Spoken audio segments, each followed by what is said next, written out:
Buenas tardes, chicos del Colegio Juan Pablo II. Quien sabe es su profesora Sara Bolívar Quispe del curso de Biología. El tema que vamos a desempeñar hoy día es característica de los seres vivos. ¿A qué nos referimos con características? Se llama características aquellas circunstancias o cualidades que tomamos en cuenta para poder reconocer un ser vivo, ¿sí? Antes de ello vamos a conocer a qué se denomina biología, ¿sí? Se denomina biología a la ciencia que evoca el estudio de los seres vivos desde el punto de vista de origen, evolución, reproducción. El estudio de esta se realiza a nivel atómico, molecular, celular y pluricelular. Los seres vivos pueden ser simples, estar formados por una sola célula, como son las bacterias y los protozoarios. En este caso vamos a ver una figura en la cual hay un protozoario. Este protozoario se llama Giardia lamblia. La siguiente figura nos muestra una bacteria, que es el bacilo de Koch. Hasta constituye organismos más complejos formados por millones de células, como son las algas, los hongos, los animales y las plantas. Comenzamos. Característica de los seres vivos. La primera característica es la organización compleja.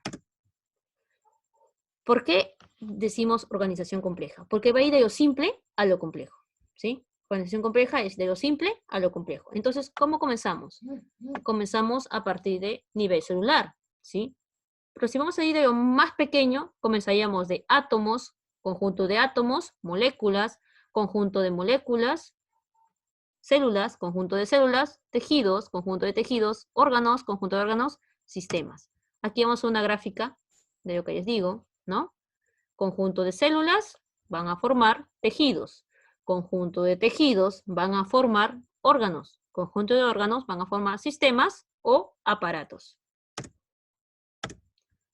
Acá vemos una gráfica más grande para que podamos desplayarnos más desde lo más simple hasta lo complejo.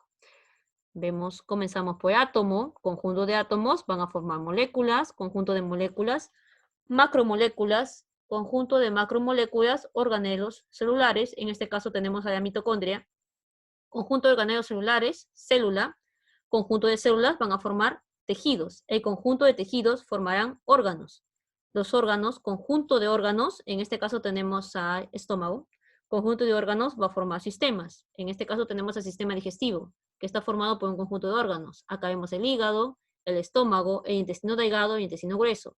Y el conjunto de órganos formaría sistemas, y el conjunto de sistemas va a formar al individuo. Entonces quiere decir que este individuo está conformado por diferentes sistemas, que sería el sistema digestivo, sistema respiratorio, sistema circulatorio. Ello quiere decir que este individuo va a ser un organismo pluricelular, ¿sí? Continuamos. La siguiente característica sería el metabolismo. ¿Qué es el metabolismo? Es el conjunto de reacciones químicas que se va a dar en el interior de la célula. Este puede ser anabolismo o catabolismo. Vamos a ver la gráfica que nos representa, por ejemplo, aquí podemos ver que hay una cantidad de aminoácidos que están formando una cadena, ¿sí? Entonces, los aminoácidos van a formar proteínas, ¿sí? Están formando una cadena. Cada bolita es un aminoácido. Entonces aquí vemos, según este esquema, el catabolismo es igual a destrucción. Como puedes ver, esta formación de la cadena que hemos visto al inicio está destruida, ¿sí? Entonces, catabolismo es la destrucción. Estos aminoácidos están separados, ya no están formando esa cadena que vimos inicialmente. Acá está, por separado está el aminoácido de la tripsina, la lisina, ¿sí? Más abajo dice anabolismo es igual a síntesis, ¿verdad? Síntesis es construcción, ¿no? Entonces, vemos que aquí sí se forma la cadena, ¿verdad? Entonces tienes que acordarte, catabolismo, destrucción, anabolismo, síntesis, construcción, formación. Siguiente característica, homeostasis. Mecanismos diversos que realiza el ser vivo con el objeto de mantener el equilibrio de su medio interno, ¿no? Vamos a ver acá. Algunas principales condiciones que se toman sería la temperatura, 1. Segundo, la eliminación de sustancias tóxicas. Vamos a ver la gráfica siguiente. Vemos a un niño que tiene mucho frío. Entonces, su cuerpo comienza a temblar para generarle calor. La siguiente gráfica, vemos a un niño que está sudando. Quiere decir que el niño tiene un exceso de calor. Entonces, ¿qué hace su cuerpo para mantener el equilibrio? Elimina ese exceso de calor en forma de sudor. Y una forma de eliminación de sustancias tóxicas es la secreción, ¿verdad? Otra característica de todo ser vivo es la reproducción. ¿Qué permite la reproducción? Permite que el ser vivo deje descendencia y que no desaparezca de especie. Esta reproducción puede ser sexual o asexual. Cuando hablamos de sexual, es que va a presentar dos individuos, asexual, un solo individuo, ¿no? Acá vemos un cuadro en el cual están las características de cada reproducción, cada tipo de reproducción. Tenemos la reproducción asexual y sexual, como ya se mencionó anteriormente. En la primera línea nos dicen en la reproducción asexual interviene un solo progenitor, o sea, un solo papá, un solo padre. En la reproducción sexual intervienen dos progenitores, o sea, haber una mamá y un papá. En la segunda línea de la reproducción asexual nos dice, no existe diferenciación en células sexuales o gametos, ¿ya? En la segunda línea de la reproducción sexual nos dice, participan células sexuales o gametos que se forman dentro de los órganos reproductores. ¿A qué llamamos células sexuales? Llamamos células sexuales al cigoto, no, disculpa, llamamos células sexuales a lo que es el espermatozoide y el óvulo, ¿sí? A eso también les decimos gametos, ¿no? Si hablamos células sexuales, el sinónimo sería gametos, espermatozoide y óvulo, ¿sí? Propia de individuos unicelulares. Sí, claro, la reproducción asexual es propia de individuos unicelulares y la reproducción sexual sería propia de organismos pluricelulares. ¿Sí? Vamos a la gráfica siguiente. Nos muestra la famosa estrella de mar, cómo es su reproducción.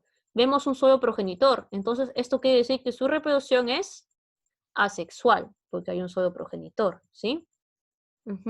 Entonces vemos que el progenitor desprende por fragmentación uno de sus brazos, ¿sí? Y este progenitor va a regenerar ese brazo, tiene esa facultad de poder regenerar su brazo, o sea, lo que se desprende de él, como vemos acá en la figura, ¿sí?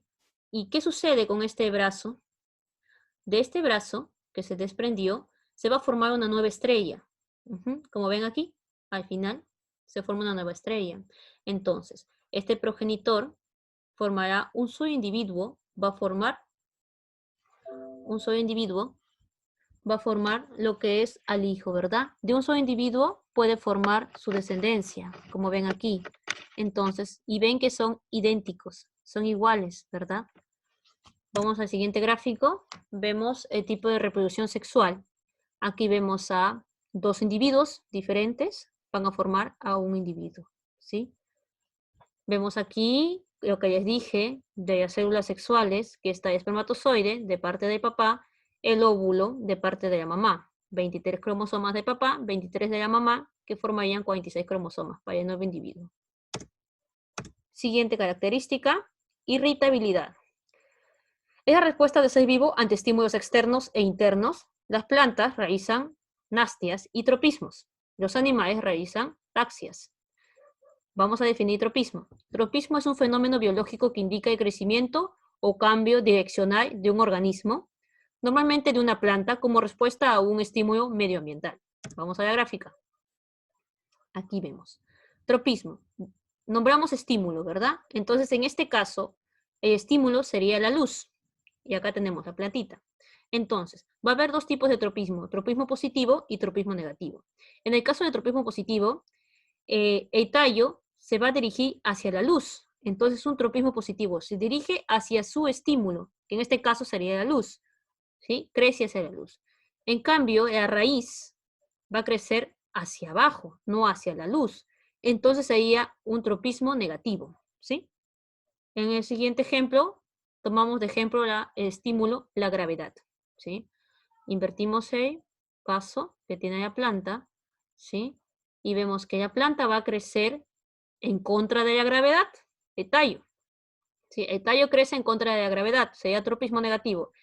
Caso contrario sucede con la raíz. La raíz crece a favor de la gravedad, entonces sería un caso de tropismo positivo. ¿Sí? Entonces acuérdate bien esto. Tropismo positivo es cuando el organismo se dirige hacia su estímulo.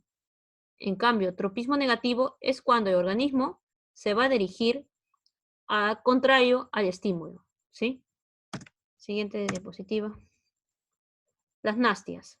Son respuestas pasajeras de determinados órganos de un vegetal frente al estímulo o carácter externo y difuso. Vamos a las gráficas.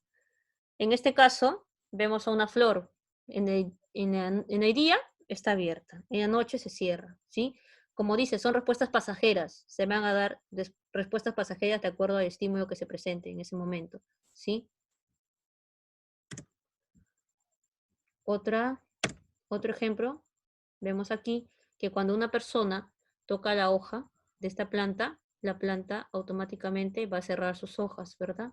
La hoja se cierra. Entonces quiere decir que aquí hay un tipo de irritabilidad, ¿sí? Ya que la persona hace contacto con la hoja de la planta, ¿sí? Y automáticamente esta hoja se va a cerrar, ¿sí? El estímulo sería el dedo de la persona que está tocando la planta, ¿sí? Taxia es otro tipo de irritabilidad que se va a producir con el estímulo, como vemos acá. Se denomina taxia o taxismo de movimiento o desplazamiento orientado. Desplazamiento orientado de un organismo o parte de él, como respuesta a la percepción de un estímulo de una gradiente de intensidad del mismo. En este caso vemos a un pez, ¿sí? El estímulo sería este foco que le ponen, ¿no? El pez está, el pescadito está en dirección al foco, ¿no? ¿Sí? En este caso inclinan el foco, el pez también se va a inclinar. Característica. Una característica más de todo ser vivo es la evolución. Cambios graduales de estructura y funcionamiento de los seres vivos. Entre las teorías evolutivas sobresale de Charles Darwin. Bueno, vamos a ver la imagen. Bueno, de un ancestro común, ¿verdad? Vemos cómo el hombre va evolucionando conforme va pasando el tiempo. Aquí vemos primero que está medio erguido, ¿sí? Primero es bípedo y vemos la forma de cráneo. Conforme va pasando el tiempo, el hombre se va volviendo a caminar ya más derecho, más erguido, de una postura actual, ¿no? Conforme va pasando el tiempo, va tomando nuestra postura que tenemos ahora. Igual sucede con el cráneo, ¿no? El cráneo va creciendo y vemos ahí, ¿no? La evolución que sucede con los seres vivos. Y eso sería todo, chicos. Gracias.